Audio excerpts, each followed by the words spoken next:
Good morning, and thank you for joining us for today's Daily Market Outlook.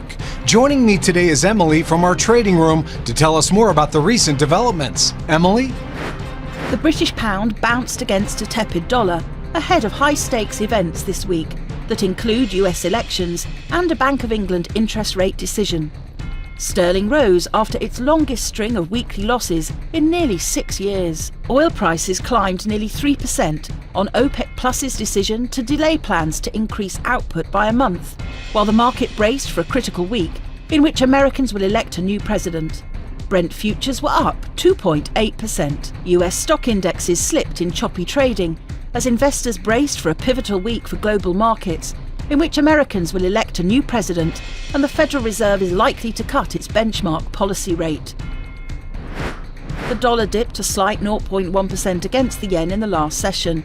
The Williams indicator is giving a negative signal. The Bitcoin dollar pair dove 1.2% in the last session. The stochastic indicator is giving a negative signal. The gold dollar pair traded sideways in the last session. The ROC is giving a negative signal. The oil dollar pair gained 1.1% in the last session after rising as much as 1.7% during the session. The Williams indicator indicates an overbought market.